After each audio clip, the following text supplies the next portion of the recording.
Hello students, स्वागत है आप सबका हमारे चैनल मिसाल स्टडी 2.0 पे। ये वीडियो स्टैंडर्ड 7th के लिए है और साइंस में हम लोग आज आपके अगले लेसन को शुरू करेंगे, चैप्टर 5 को, जिस टॉपिक का नाम है डिफरेंट काइंड्स ऑफ सब्सटेंसेस। ठीक है, डिफरेंट काइंड्स ऑफ सब्सटेंसेस, इस चैप्टर को हम लोग आज स्टार्ट करेंगे। इससे पहले जो लेसन 4 था जिसका नाम था हीट एंड टेम्परेचर, उसको हम लोगों ने अच्छे से समाप्त किया था। सारे उसके क्वेश्चन आंसर कवर करा दिए गए थे। इसके अलावा एक्स्ट्रा एक क्वेश्चन आप लोगों के ग्रुप में भेजा जा चुका था, जिसमें आप लोगों ने बढ़ चढ़ के हिस्सा लिया और उसको कब बाकी काफ़ी दिल से उसको एक्सेप्ट करके और बहुत अच्छे से सॉल्व किया उसको आप लोगों ने। इसके लिए मैं आप लोगों को बहुत बहुत धन्यवाद देता हूँ। ठीक है, आज टॉपिक जो है आज का जो 5वां चैप्टर का स्टार्टिंग है, ये इंट्रोडक्शन क्लास होगा। हम लोग बस इसका एक छोटा कॉन्सेप्ट जानेंगे।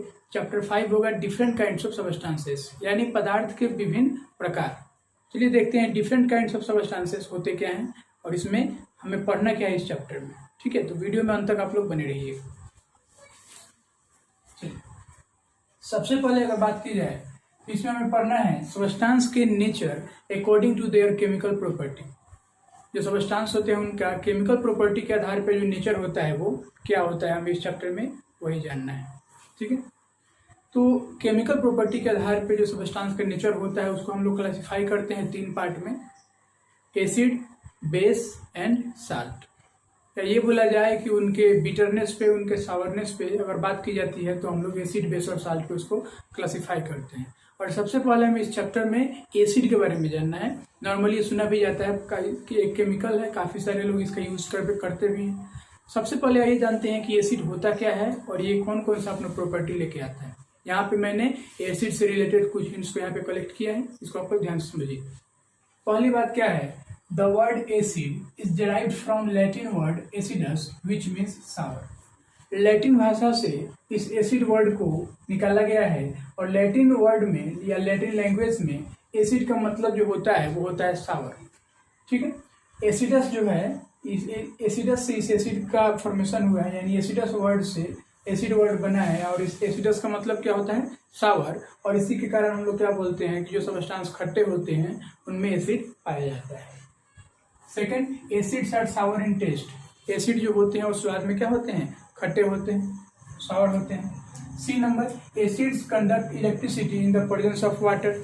एसिड जो होते हैं ये वाटर के प्रेजेंस में इलेक्ट्रिसिटी को कंडक्ट करते हैं।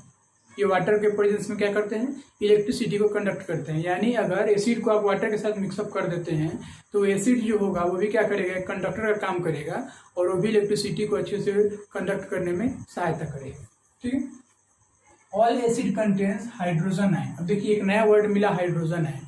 ये हाइड्रोजन आयन क्या होता है, इसको हम लोग इंडिकेट करते हैं H+ से। H का पावर प्लस मत पढ़िएगा, इसको पढ़िएगा H+। H+ को हम लोग केमिस्ट्री में हाइड्रोजन आयन बोलेंगे। इसका मतलब क्या हुआ कि ये जो हाइड्रोजन आयन होता है वो इस एसिड में पाया जाता है। देखिए होता क्या है कि जैसे हम लोग एसिड को लेके और वाटर में डालते हैं तो वाटर में वो सोल्यूबल हो जाता है, यानी मिक्सअप हो जाता है, घुल जाता है। और घुल जाने के बाद क्या करता है, वो ऐसे ही बहुत ज़्यादा मात्रा में H+ आयन को क्रिएट करता है, बहुत ज़्यादा मात्रा में H+ आयन को क्रिएट करता है, 1000 लाख इतने ज़्यादा मात्रा में वो H+ आयन यानी हाइड्रोजन आयन को क्रिएट करता है। और इसी के चलते वो क्या होता है कि ये कंडक्टर बन जाता है जिससे इलेक्ट्रिसिटी पास होता है। यानी अगर कोई पूछे कि एसिड जो होता है वो एक कंडक्टर होता है वाटर के प्रेजेंस में, किसके कारण, due to presence of hydrogen ion. कोई दिक्कत नहीं, ये हाइड्रोजन आयन जो है एक रास्ता है, एक माध्यम है जिससे इलेक्ट्रिसिटी कंडक्ट करता है वाटर में मिक्सअप हो जाने के बाद। ठीक है, आगे, asset turns blue litmus paper into red. Acid जो होते हैं वो ब्लू लिटमस पेपर को रेड में कन्वर्ट कर देते हैं। ये लिटमस पेपर जो होता है एक इंडिकेटर होता है सब्सटेंस के नेचर को चेक करने का। ये कलर होता है, उस पर सब्सटेंस को डालिएगा तो वो जो लिटमस पेपर होता है अपना कलर बदल देता है। तो लिटमस पेपर अगर सपोज आपने लिया था अगर ब्लू कलर का, ब्लू का एक पेपर जैसा स्ट्रक्चर होता है, एक पेपर जैसा होता है और उसका ब्लू में होता है, रेड में होता है, 2 कलर में लिटमस पेपर पाया जाता है। तो रेड, अगर आपने ब्लू कलर का लिटमस पेपर ले लिया, उस पर लेके एसिड को डाल दिया तो जितना दूर एसिड का ड्रॉप उस पर पड़ेगा उतना दूर ब्लू लिटमस को क्या किस में कन्वर्ट कर देगा, रेड में कन्वर्ट कर देगा। यानी एसिड जो होते हैं ये ब्लू लिटमस पेपर को रेड में कन्वर्ट कर देते हैं। लिटमस पेपर एक इंडिकेटर है जो सब्सटेंस को के नेचर को पता करने के लिए यूज किया जाता है। ये जस्ट लाइक कागज का जैसे पेपर होता है वैसे ही होता है, कलर इसका रेड और ब्लू में होता है। और अगर आपने ब्लू लिटमस पेपर लिया है और उस पे एसिड को लेकर डाल दिया तो क्या होगा, जितना दूर एसिड पड़ेगा उतना दूर उस ब्लू कलर का जो लिटमस पेपर है वो कन्वर्ट होकर रेड बन जाएगा। Acids have cleansing property. Acid जो होता है ये क्लींजिंग प्रॉपर्टी रखता है, यानी साफ सुथरा मतलब सफाई करने का ये कुछ नेचर रखता है। जैसे आपके घड़ी पे सपोज अगर कुछ लग गया है अगर, या फिर कपड़े पे दाग वगैरह लग जाता है तो लोग क्या बोलते हैं कि इसको लेके नींबू से रगड़ो, तो नींबू में एसिड पाया जाता है, उसको जब रगड़ते हैं तो क्या करता है, आप कपड़े को साफ कर देता है। इसका मतलब एसिड जो होता है वो क्लींजिंग प्रॉपर्टी रखता है। साफ रखने का जो प्रवृत्ति होता है, साफ सुथरा कर देने का जो प्रवृत्ति होता है उसको हम लोग क्लींजिंग प्रॉपर्टी बोलते हैं।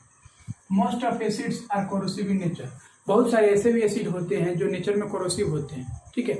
बहुत सारे ऐसे भी एसिड होते हैं जो नेचर में कोरोसिव होते हैं। कोरोसिव का मतलब होता है डैमेजिंग कैपेसिटी। वैसे एसिड जो डैमेज करने की कैपेसिटी रखते हैं।